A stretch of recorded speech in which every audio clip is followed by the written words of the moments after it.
Hey, hey. Welcome everybody to Miss Glow's Kitchen, where there's sugar, spice, and everything nice, where we slice, dice, and entice using everything we can, from peppers to allspice. What's up, my people? Y'all know what time it is? See y'all in the kitchen. Corned beef and cabbage is on the menu today. And here's what we need to make it. We need a corned beef brisket. Of course, you know it's got a seasoning packet already in it. All right, we need cabbage, onion, green pepper, garlic powder, onion powder, carrots. You can use fresh carrots if you like. We need a slow cooker and slow cooker liners. Now, if you haven't hit like, subscribe yet, please do so. Hit that share, hit that bell for notifications so you'll be one of the first ones to know when I put up a new video. And if you're coming back, welcome and thank you. Y'all know what I always say. Ain't nothing to it but to do it. So let's get to it. We'll take our little kitchen shears. All right, and we're going to cut our seasoning open. We're going to get it put all in there, okay? So now that's the seasoning packet that came in there, and I always use that. So to be honest with you, I always use that. So now let's see. So now what you're going to get this over here. This is coriander. It looks like some red pepper flakes. A couple more things in there. So all right, so we're going to do some onion powder. For me, it's a personal preference. Now, it's perfectly okay if you take this corned beef brisket and you use the seasoning that came in the packet. It's fine. All right, so I can tell you now that cabbage for me will not be coming until later. I want this brisket to boil first. This is going to take 3 to 4 hours in the slow cooker, but almost like 2 to 3 hours into the cooking time. That is when I'll put the cabbage in there. So I'm going to move this back. And what we're going to do is we're going to cut up a little bit. So I'm going to cut a little bit off my green pepper. I'm going to put that many in there. Now, with this, I don't want to put big pieces of the green pepper in it. So I'm going to cut these kind of small. Yep. I'm going to cut them kind of small. I don't want that seed in there. So, all right, there we go. Now, I'm going to chop this. So actually, you're not going to chop it. So you're going to dice it. All right. So here is my favorite, my Farberware knife. It's one of my favorite ones. A big hatchet looking knife, but I love it. All right. So you want to cut this up. You know why? Because I need the flavors of the green peppers in there, not the green peppers themselves. So I need the flavor. So I need this to cook into the meat. So at this point, I don't need big pieces of green pepper. You can see. So when this boils down, it's going to boil down.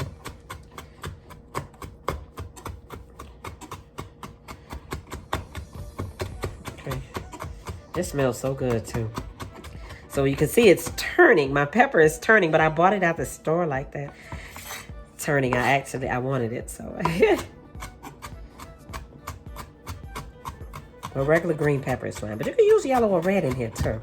I mean, you just want to get that nice little flavor added onto what we already have. So I'm going to take that and put that in there. So it's a little bitty piece. We don't need a lot of it. So I'm going to put a little flavor in there for us. So, all right. So you can see I cut off 3 pieces, but then decided I'm not even going to use the entire pieces. Okay, so here's the way for me. So I cut my onion up every trip. All right, that helps me. So I take those 2 ends off. All right, down the middle like that and peel. All right, so we're just gonna need a half. You don't need to do both halves, but I will just peel and put it in the fridge. So if I have something I need to use it in, I will. So, okay. Get our paper towel over here and wipe the skin off that board. I don't want that onion skin on there, so I'm good. All right, same thing with the onion. I did put onion powder in here, but I'm gonna put this yellow onion in here, so I'm gonna cut it. As I said, I'm not gonna chop it. I'm gonna dice it a little bit, and then okay, here we go. I'm gonna dice that a little bit, and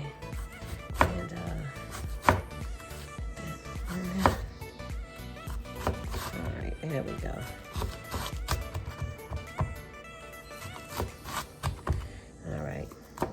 Yes, it's a messy way I cut onions, but it works for me. All right, so y'all, I'm gonna go through this like I'm doing. I'm gonna cut these pieces up like this. If you got a bullet, something else you want to use, you can. Well, I always say I like to hone my cutting skills, my knife cutting skills. So I like to use my knives as often as I can to cut. These don't need to be that small, not as small as the green peppers. And I'm gonna put a little more of the onions in here. So that's okay, these are gonna cook down, but these are gonna be fine. So once again here, I'll put that right there. Okay, there we go. I'll put that right there. And what we're gonna do is we're gonna put these onions in there. All right, there we go. It's so easy. I'm telling you. This is as easy as chopping up everything you need. So if you want to do that before and put this in a slow cooker on a weekday or something like that, you could. Because all you have to do, you put this in the refrigerator overnight, the cabbage, everything you had to cut up, put it in the fridge overnight. All right, so we're gonna put this on, like I said, for 4 hours.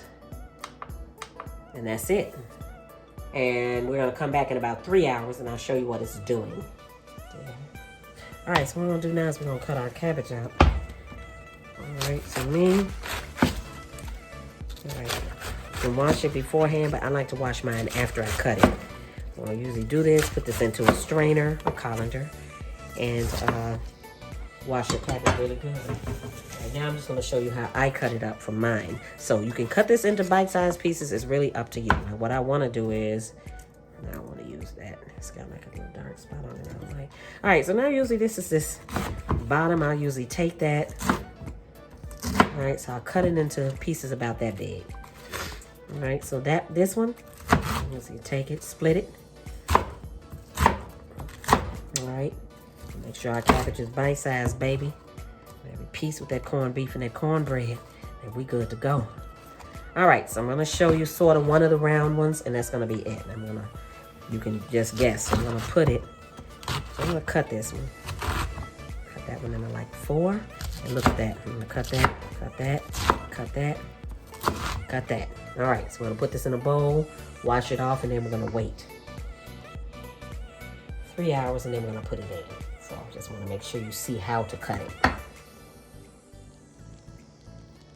All right, so now we're back here. It's 3 hours later if you take a look at that. So if you press down on your corned beef, you'll find that that does not go through.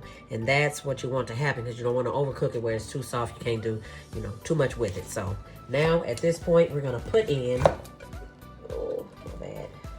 All right, we're gonna put in our carrots. So you can use fresh carrots, especially baby ones, for presentation purposes.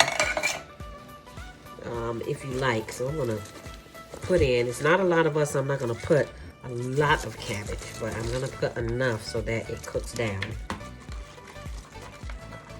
All right, and now at this point, you do want to taste this. The reason why you want to taste it, you want to make sure that it does not, even though corned beef is fairly, after it's cured and everything, it's a salty cut of meat. So you want to make sure, for one, it's not too salty, but you also want to make sure you have enough seasonings in here that this is good. So you do not want to skip tasting it at this point. So make sure you do. Okay, make sure you do that. So this is all going to cook down real good. I'm going to put a little bit more in here. All right. So I cut it up. I cut it up and washed it earlier. And that's what I did. I put it in a bowl, so I knew when it came time to put this in and the carrots in, I'd be all set. So now this is gonna cook, but it's gonna steam too. So you don't necessarily have to make sure that this cabbage is all the way down in the liquid, because it doesn't have to be. All right, so you wanna make sure, put your top back on. And now this is gonna go for an hour and a half, another 2 hours maybe, but you're gonna come back after an hour and you're gonna check just to make sure. You wanna be certain the cabbage is done, because by then the meat will be done for real, for sure. So now we're back. Okay, we're back. back, if you just take a look at that. So what we're going to do now is we're going to take a slotted spoon. We're going to take this cabbage out. As much of the cabbage as we can. We're going to save some of this juice too. But we're going to take the cabbage out for now. And then we're going to take that corned beef brisket and we are going to put that on a cutting board. So, all right, getting this out. I'm going to come back. I'm going to have that on a cutting board, right?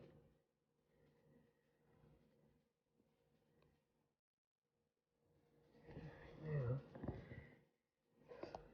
let's get this put on a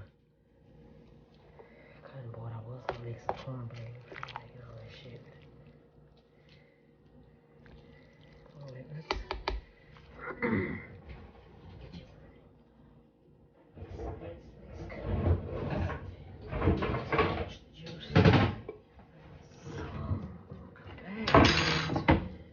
pick the cabbage off the brisket. That's what we're gonna do.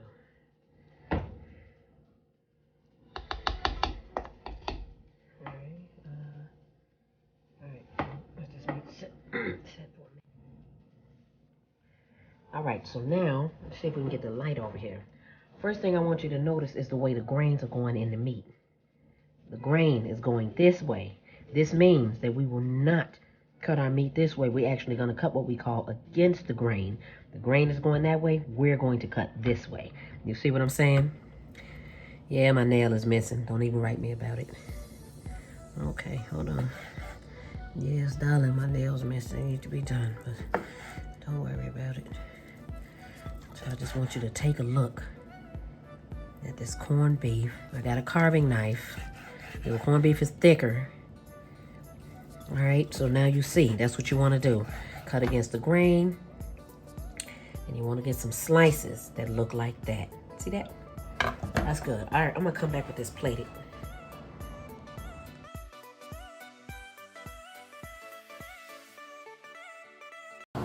As always, I appreciate you. Hit that like, subscribe, and share.